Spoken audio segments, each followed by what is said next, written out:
挽回挽回挽回挽回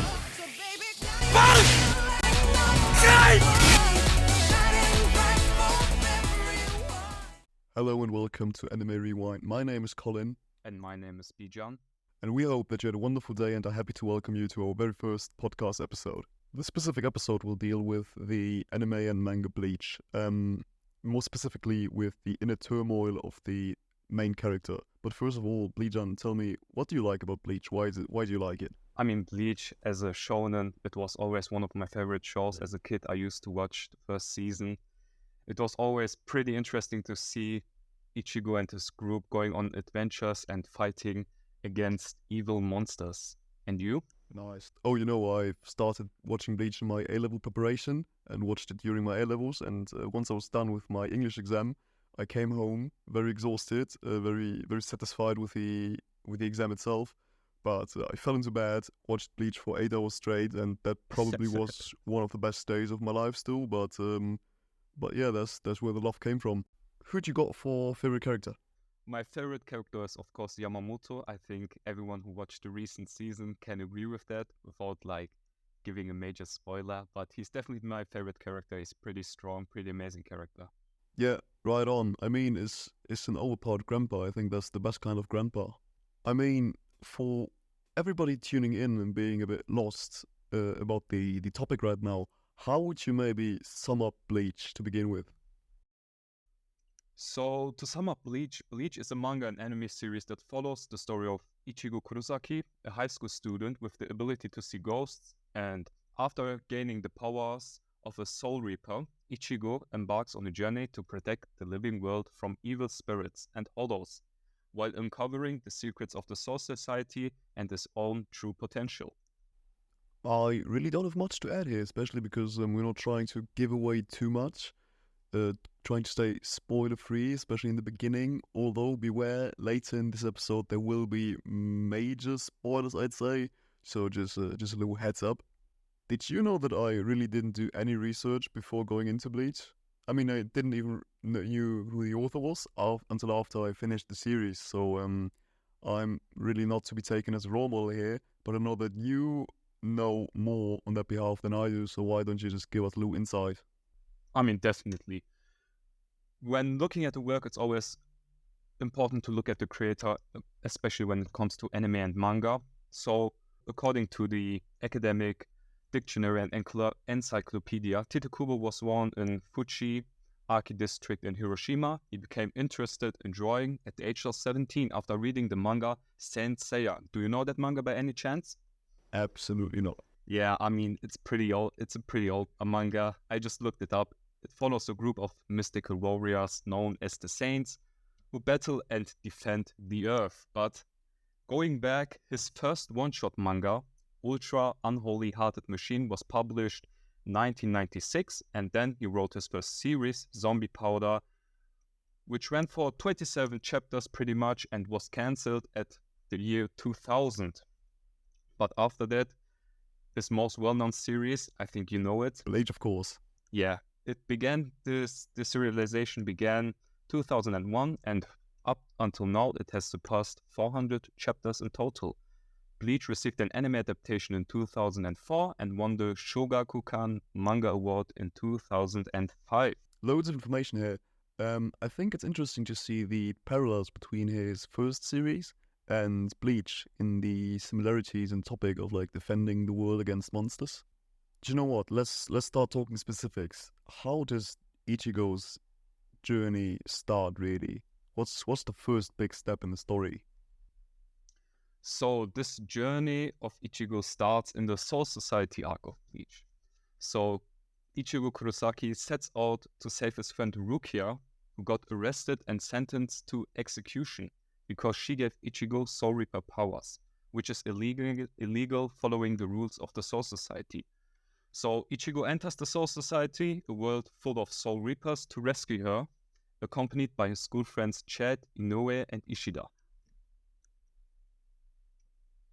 So he goes into this unknown world, the Soul Society, facing various enemies in order to save his friend. But Ichigo's determination to protect his friends drives him forward and forward, even in these unknown grounds. Through battles and challenges, Ichigo grows stronger both physically and mentally, even though the odds Ichigo is faced with in order to save Rukia is insane. As a rookie Soul Reaper, it should be nearly impossible, especially against captains. I mean, everyone in the Soul Society feared them, respected them, and one of the most important moments were when Ichigo fought against a captain. I mean, especially the fight against Kenpachi. I think you know the fight. So, after a very intense battle, Kenpachi, a captain of the Soul Society, declared that Ichigo won. And I think after that point onwards, he got a lot of confidence after that fight. I think he realized that he can take on even stronger enemies, or maybe even everyone there at the Soul Society. For sure, I because mean, the how captain he class in defeated them, Bleach, he I mean, kept it's just a fighting, whole he different kept getting level of injured, strength, he and kept defeating getting one back of them, up to fight I again, think, thanks to his really friends proved that he supporting can him as act well. And as I mean, as as a confident as viewer he as did. well, I find that aspect of Ichigo very captivating, and the reason why we cheered him on throughout these battles. But I have a fun fact. So, do you know how many battles Ichigo has won in the Soul Society up to the end? Until the end of Soul Society, I mean, there was Ikaku, Renji, Byakuya, Kenpachi. Yeah, I'd say 4. I mean, it was 7-0. 4? Yeah, he won 7 battles against captains, the right hands of the captains. And I think that is a pretty good accomplishment as a rookie who just learns about his strengths. And I think that is pretty astonishing. Until the very end, Ichigo has won every fight he was faced with. Not alone, but with the help of his friends, on which he has also relied and trusted on. I actually think that Ichigo had a hard time accepting the strength and the help of his friends, because within the group he is the strongest and he sees himself as the strongest. And this is why he tries to protect his friends a lot, which we will talk about a bit more later. Nevertheless, in the end, the mission worked out perfectly fine, right? Better than anybody could imagine. Yeah, at the end it worked out. He saved Rukia. Yeah, hero saves the day. But in my opinion, the end of Soul Society marks a turning point for Bleach and Ichigo when he goes back to the world of the living, trying to live his day-to-day life again, but constantly is faced with the danger of having a demon, one of the hollows, living inside of him, which we learned in Soul Society, and kind of having to battle the fight of him not overtaking his body and constantly being under stress, and losing his ability to fight confidently. But why do you think Ichigo, after Soul Society, realized that his powers, his immense powers that are within him, might become a problem later on? That, I feel like, is a very good question, but more importantly, I've got a good answer. Ichigo is basically putting up a coping mechanism. He's procrastinating dealing with the situation, and he's being in denial about his situation because, well, in Soul Society, he could allow himself to do that. He was the man going through their one-man army, all of the captains dropping like flies, saving all his friends, being great, being the main character.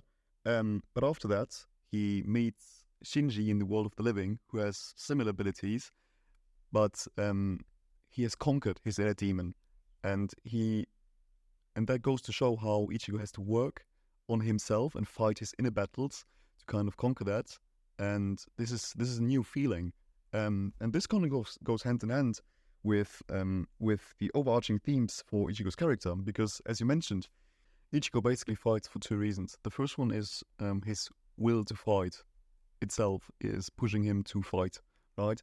In his battle with Kenpachi said to him that the strong will be drawn to battle, and therefore it's not always a conscious decision for Ichigo to fight, but it's rather his destiny kind of leading him down the path to achieve his goals through fighting. And the other theme of Ichigo's character is that he's fighting to protect his friends. And this started when Ichigo lost his mother as, like, don't know, a 5-year-old probably, and he blamed himself for that. Because it was like a ghost incident, and he saw the ghost, she didn't, and then she died, basically, right? So Ichigo's trying to be very protective of his close ones, to not let that happen again. And once he realizes that this hollow is obstructing him from do that, and he can't really follow his path anymore. And this is very, very depressing for Ichigo, and he leaves Soul Society as a lucky man, but shortly after realizes how the harsh and pressing reality is cornering him, and leaves him as this depressed, self-conscious shadow of himself. Ichigo only really acts upon this and tries to resolve his issues when Orihime, his later love interest, gets attacked by the Arankara, which are an advanced group of hollows. He, as usual, tries to step in and protect her and fight the battle for her, but because of his diminished power caused by the confrontation with his inner demon, he loses. He gets very self-conscious, he's shaken to his core, he gets wiped out easily. This leads to Orihime being wounded, which Ichigo blames himself for again, kind of mirroring his behavior with his mother. I mean, yeah, I definitely remember this scene. I mean, it was very emotional because Ichigo was just standing there afraid, and then Orihime, his friend, got hit by the enemy, and he just couldn't do anything because he was just so afraid. It was very, very emotional, I agree.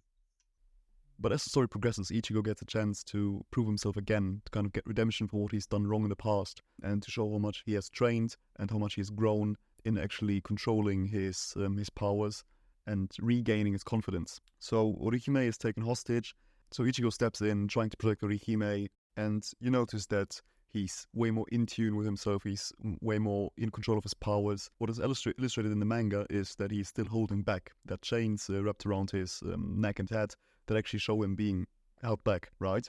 And this is because while gaining his new powers, he was afraid to scare Orihime, because with this kind of demonic nature of his powers, his energy shifted into a more dark, more negative, gloomy kind of vibe, which scared Orihime. And to counteract that, he made himself appear weaker than he was, which led to him getting close to defeat again. Only when Orihime this time steps in and allows Ichigo, or asks him to not get hurt anymore, and allows him to fight full force, because she knows that he is trying to protect her, these chains around Ichigo break, and he's free to fight. After that, Ichigo reaches a point of maturity, I'd say. Ichigo realizes that there's hard work laying ahead of him to fulfill his goals, and it's not, easy peasy lemon squeezy as it was in Society. And this, I think, is a very nice conclusion to his character arc, because it gives him all the opportunity to grow, and that opportunity is used. The potential of his isn't wasted along the way. To sum it up nicely, I have prepared some words. So, Ichigo's story is a testament to the power of hope, friendship, and resilience in overcoming personal struggles. It encourages us to reflect on our own lives and find inspiration in his journey. We can draw parallels to our own battles with depression, reminding ourselves that reaching out for support, relying on our loved ones, and finding the courage to confront our inner turmoil can lead us to a place of healing and renewed purpose. So, dear listeners, as we contemplate Ichigo's character development, from being a comfortable fighter in Soul Society to being scared of his own strengths and his triumph over this, let us remember the valuable lesson his story tells. Let us draw strength from his resilience and find solace in the fact that we, too, have the capacity to overcome our darkest moments. Amen. I mean, I don't think that there's anything of quality that I could add to that. Very nicely said. Thanks for that. All that's left to me is to wish all of you a nice rest of the week. I hope you enjoyed our first episode of the podcast. Stream it, share it. It's on Spotify, it's on Apple Music, it's on YouTube. Please feel free to comment anything that you liked, that you disliked, and give feedback. We would be more than happy to receive some. And see you next time.